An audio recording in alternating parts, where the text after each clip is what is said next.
Oke, assalamualaikum warahmatullahi wabarakatuh. Selamat bertemu kembali di channel Dr. Adi Suciatma. Saya sendiri Dr. Adi Suciatma menjawab beberapa permintaan dan pertanyaan dari teman-teman yang sudah cukup banyak merespon tentang video yang saya upload beberapa bulan yang lalu tentang operasi hernia. Makanya malam ini saya coba jawab ya.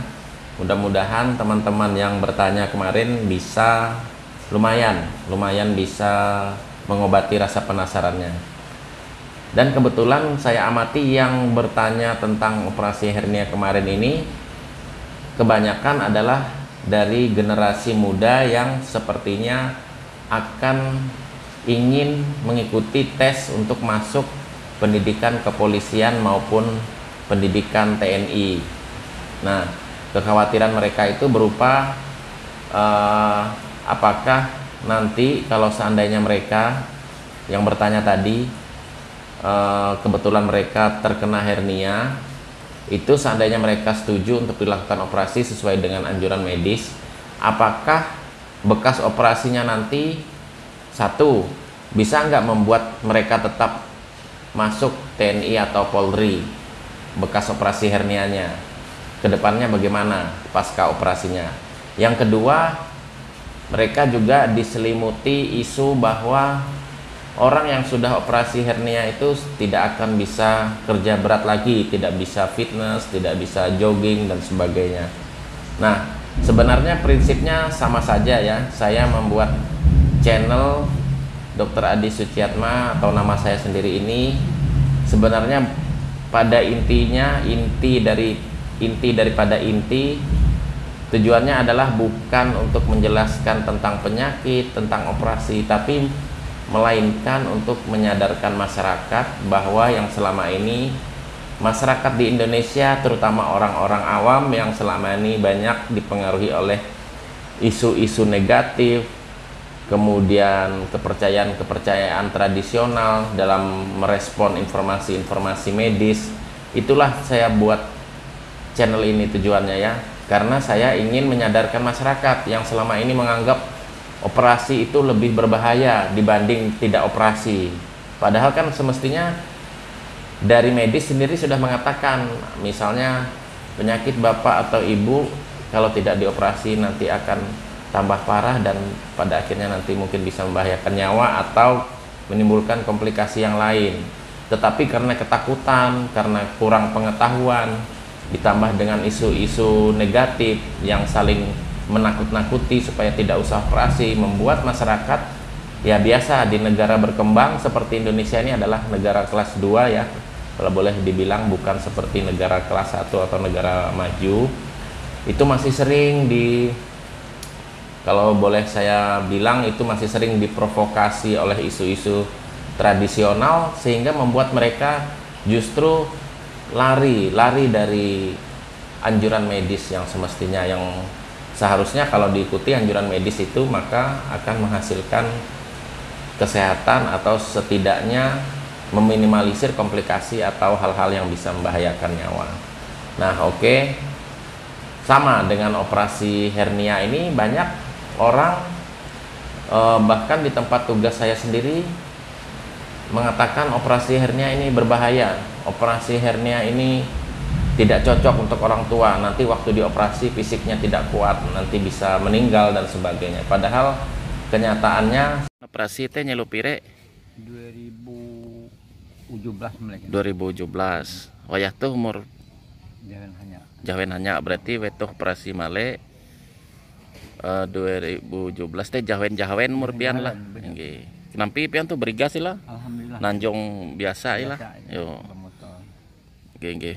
Berarti sukses operasi pian. Yo. Pian takkan nanjong hete lo ndak payah gaya berjalan pian teh berigas sih kita dulu. Yo bagus sih. Jadi, makasih Bang lah. Saya punya 2 orang keponakan masih kecil, adik kakak kandung 2 orang laki-laki. Di saat balitanya itu mereka sudah menjalani operasi hernia karena mereka mempunyai penyakit hernia kongenital. Jadi saya ulang ya, mungkin yang baru ikut nonton video ini, hernia itu kalau bahasa Jawanya tedun ya. Hernia itu bahasa Jawanya tedun. Kalau bahasa Kalimantan atau bahasa Banjarnya itu burut, yaitu timbulnya suatu benjolan biasanya di lipat paha atau selakangan atau bahkan di salah satu biji pelir. Nah, apakah tonjolan itu?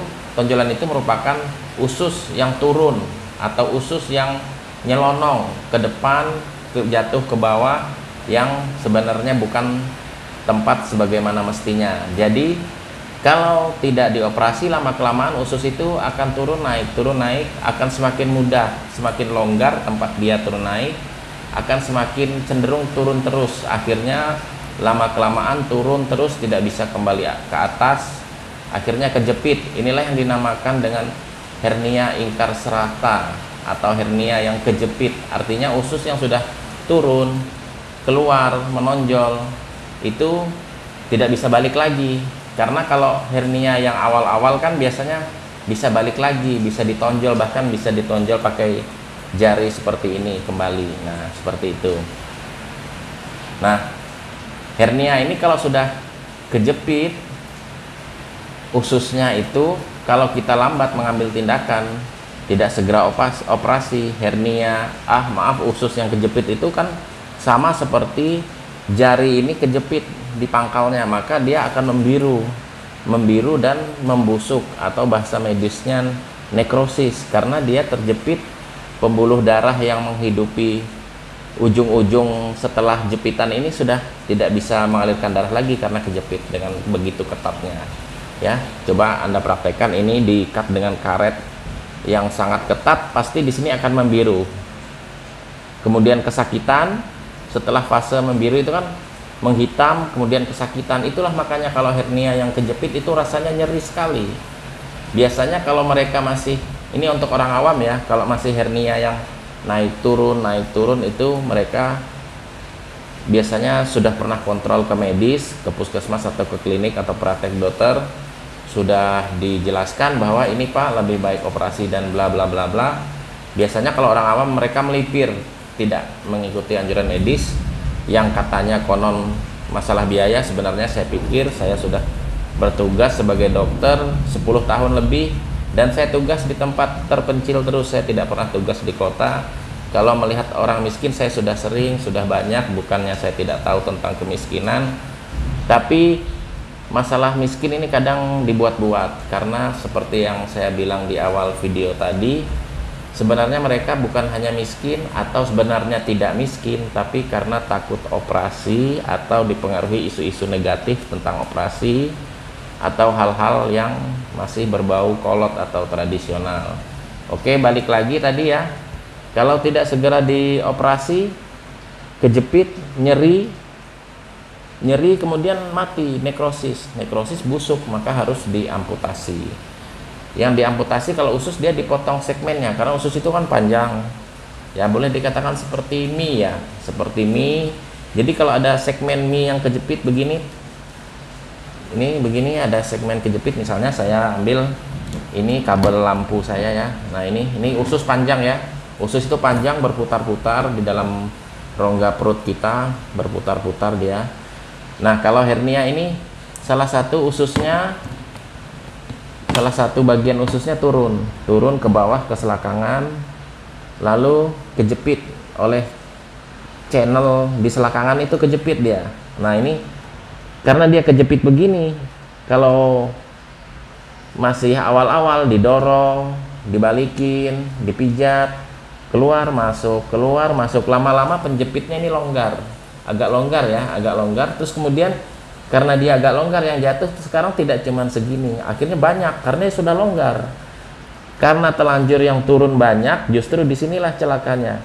Yang turun banyak ini waktu balik nggak bisa, karena dia banyak usus yang turun besar. Nah seperti akhirnya kejepit dia. Nah kejepit itu yang saya bilang tadi, membiru, mati, sebelumnya menimbulkan rasa nyeri luar biasa. Kalau lambat penanganan, tidak segera operasi, maka ini akan dipotong, maka yang ini disambung langsung ke sini, yang sini sambungin. Tapi prosesnya tidak semudah seperti kabel ini. Prosesnya kalau usus itu di kolostomi dulu. Jadi sering dibikin lubang yang di pinggang atau ya boleh dikatakan di samping perut ya. Nah seperti itu. Itulah makanya teman-teman orang awam yang bukan orang medis kadang melihat, oh kok kenapa sih orang itu dibuat lubang nya ke samping misalnya. Ya itu karena dia habis dilakukan tindakan pemotongan usus. Salah satu penyebabnya apa? Tindakan pemotongan usus, salah satu penyebabnya lah ususnya mati karena hernianya kejepit. Nah, kemudian langsung to the point, mungkin video saya mulai agak kelamaan, adalah setelah operasi, oke, sudah mulai percaya bahwa operasi hernia itu akan menyelamatkan ususnya. Daripada terlanjur ususnya mati dan kepotong, lebih baik operasi. Oke, percaya dengan operasi. Lalu pertanyaan kedua, nah setelah dioperasi apakah kami tidak bisa bekerja berat seperti isu yang selalu ditiupkan oleh orang awam selama ini? Dan yang kedua, bisakah kami yang generasi muda ini nanti masuk pendidikan kemiliteran yang notabene memerlukan latihan fisik yang cukup berat? Saat dites kemiliteran, diwawancara pasti akan ditanya punya penyakit apa yang fatal, pasti kita akan menjawab hernia. Kalau kita punya penyakit hernia dan kita mengaku di tes kemiliteran, pasti disuruh mundur dulu, disuruh operasi dulu. Saya sudah berkonsultasi salah seorang dokter senior saya yang beliau mengambil spesialis bedah. Justru kalau mau masuk kemiliteran, kepolisian, itu kalau memang punya hernia meskipun belum parah, dioperasi aja dulu. Kalau sudah operasi itu sudah beres gitu loh. Sama kalau Anda punya rumah pengen dijual, kan pengen dijual dengan harga yang paling tinggi supaya rumah itu kelihatan bagus, dicat dan sebagainya, dibersihin halamannya dan sebagainya, kamar mandi digosok bersih dan sebagainya. Nah, kalau ada hal-hal seperti atap bocor, saluran air yang merembes, apakah itu akan laku dengan harga yang mahal? Tentu orang juga ogah-ogahan melihat rumah yang belum beres kok sudah dijual. Ya sama dengan hernia ini. Masa mau menerima murid yang mau latihan militer atau latihan fisik cukup berat tapi kondisi fisiknya masih acak adul, kan tentu tidak akan diterima. Nah seperti itu. Nah kemudian setelah operasi apakah lebih baik? Jelas lebih baik, karena lubang hernia ini tadi nah, seperti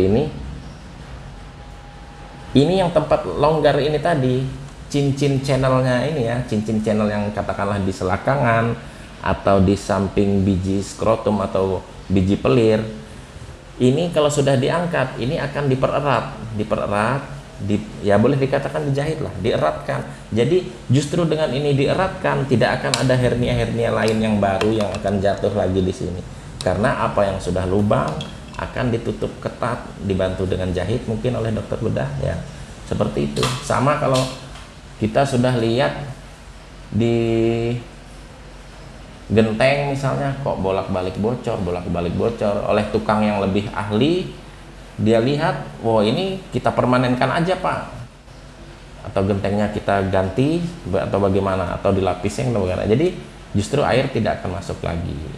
Nah jadi orang yang sudah pernah operasi hernia, justru lubang-lubang hernianya akan lebih rapi dan lebih ketat karena sudah ditutup, dipererat, dijahit, jadi tidak akan terjadi hernia lagi. Jadi dulu waktu masih punya hernia meskipun belum parah, kalau dia meniup, kalau dia mengedan, kalau dia mengangkat karung atau dia mengangkat balok kayu, akan keluar hernianya, jatuh, turun dia, karena usus ini dia terpengaruh oleh tekanan dalam perut, rongga abdomen, tekanan intraabdominal, terus dia turun kambuh hernianya. Nah seperti itu. Nanti kalau sudah selesai operasi hernia, tempat-tempat turun itu, channel-channel yang saya bilang tadi sudah dijahit, sudah dirapatkan, sehingga tidak akan terjadi lagi ya, seperti itu. Saya kira Anda semua pasti sudah paham. Maaf kalau saya menyampaikan terlalu panjang lebar. Sekian, assalamualaikum warahmatullahi wabarakatuh. Mau nge-vlog dulu. Nah, duluan sana, ke ruangan yang sana. Tuh, yang ruangan yang itu. Ke UGD ya, kita mau ganti perban ya, Dek ya. Tanggal berapa operasinya, Dek?